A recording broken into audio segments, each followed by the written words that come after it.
Good afternoon. ఈరోజు ఏంటంటే ఎద్దనపూడి సులోచనారాయణ గారి మొదటి భాగము మనము మీనా కథని చెప్పుకుంటున్నాం కదా. మీనా కథ పార్ట్ 6ని వాయిస్ ఓవర్ ఇస్తున్నాను, విని ఆనందించండి.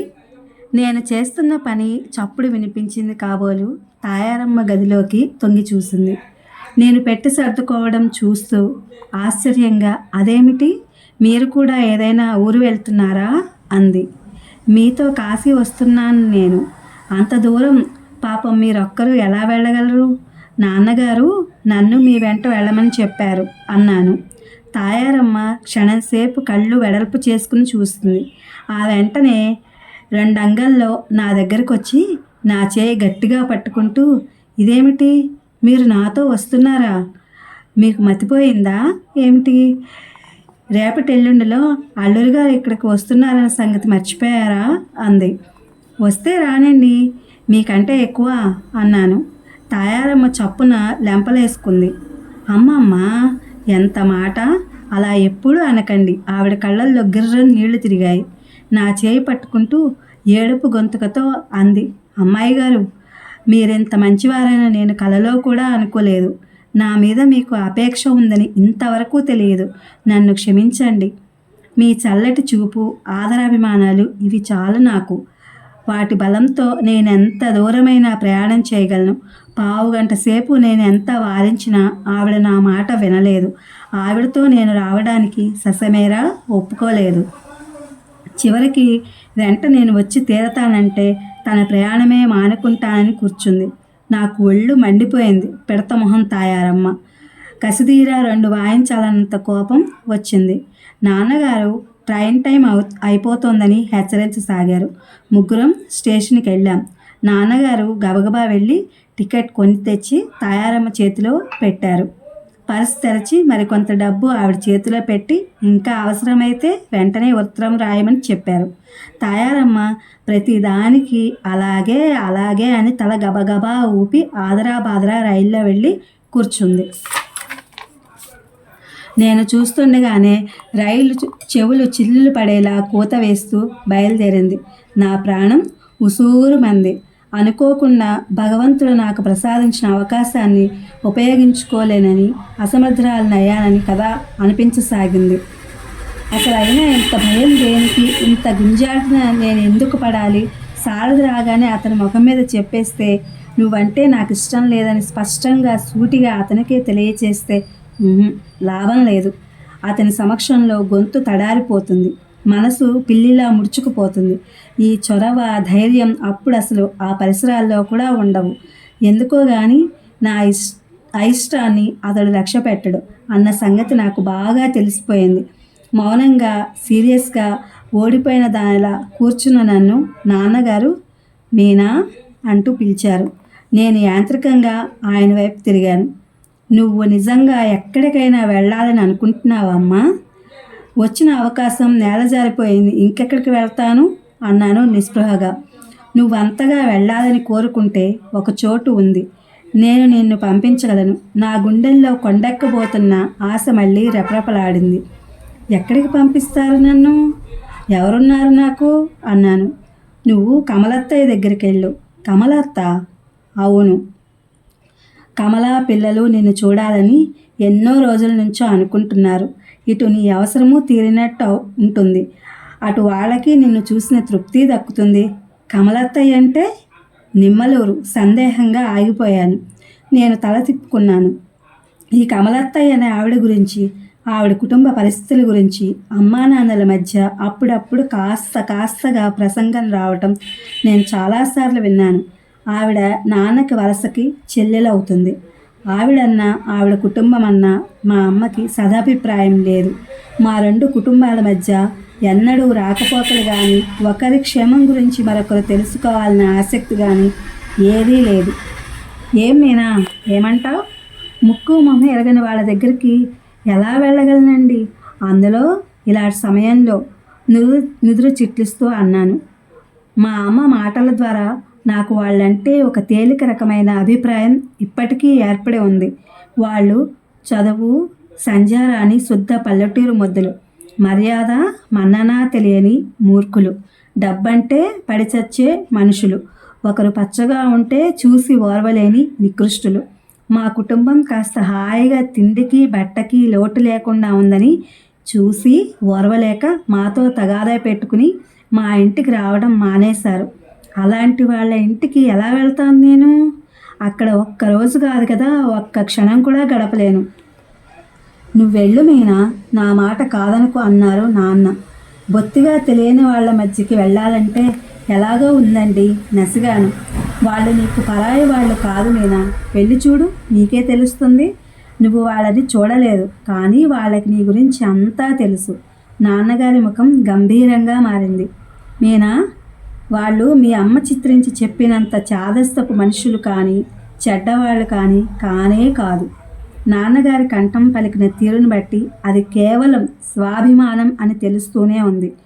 అక్కడ ఎవరెవరు ఉంటారో ఏమో జంకుగా అన్నాను. నీ వయసుదే రాజేశ్వరి ఉంది, దాన్ని అంతా రాజు అని పిలుస్తారు. తర్వాత పిల్ల పేరు కామేశ్వరి. కామేశ్వరి తర్వాత ఒక మగపిల్లవాడు, వాడు మధు.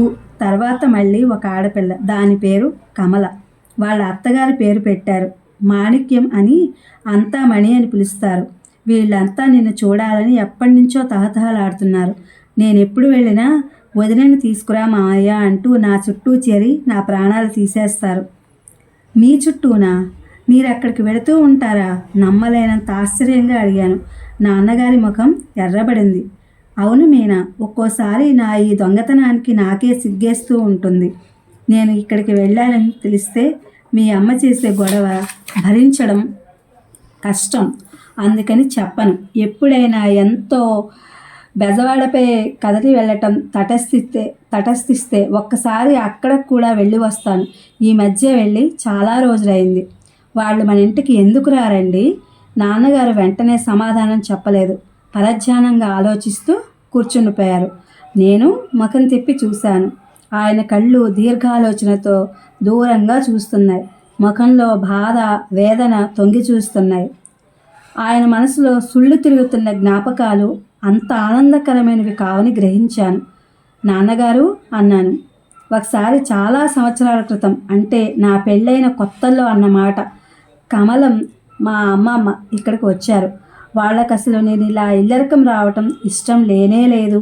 కానీ అప్పట్లో నాకు మీ అమ్మ మీద ఉండే కోరికతోనో లేక మోజు వల్లనో వాళ్ళ ఇష్టాన్ని అంతగా లక్ష్య పెట్టలేదు. నాకు వాళ్ళు మీ అమ్మ ఇద్దరూ కావాలనిపించింది. ఎవరిని వదులుకోవాలన్నా ఎంతో బాధగా అనిపించేది. ఒకసారి నేను ఎంతో బలవంతం చేయగా వాళ్ళు ఇక్కడికి వచ్చి 10 రోజులు ఉన్నారు. ఆ 10 రోజుల్లో మీ అమ్మకి వాళ్ళకి మధ్య ఏం జరిగిందో నాకు తెలియదు. ఒకరోజు సాయంత్రం నేను ఇంటికి వచ్చేసరికే హఠాత్తుగా వాళ్ళు పెట్టే బేడా సర్దుకుని ప్రయాణమై కూర్చున్నారు. కారణం ఏమిటని ఎంత అడిగినా చెప్పలేదు. వాళ్లతో పాటు నేను కూడా బయలుదేరి నిమ్మలూరు వెళ్ళాను. దోవలో అమ్మ చెప్పేసింది. నేను ఎదురుగా లేని సమయంలో మీ అమ్మ వాళ్ళని చాలా చులకనగా మాట్లాడింది. వట్టి వెర్రిబాగుల వాళ్ళంటూ స్నేహితులతో అంటుండగా విన్నారట.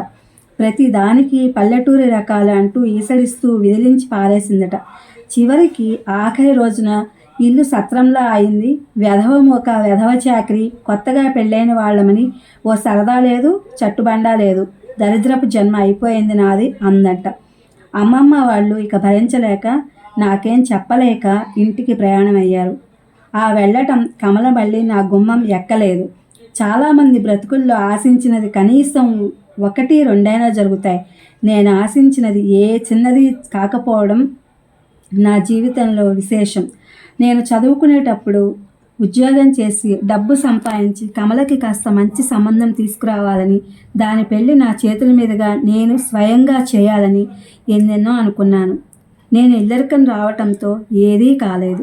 పెళ్ళైన తర్వాత ప్రాక్టీస్ పెట్టగానే నాకు పల్లెటూరు వెళ్ళడానికి అసలు తీరిక చిక్కేది కాదు.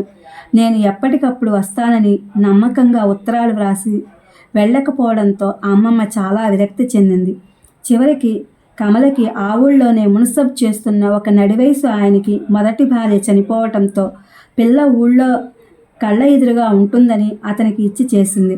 ఆ సంబంధం గురించి నాకు ఉత్తరాలు రాసిందట. అవి నాకు అందలేదు.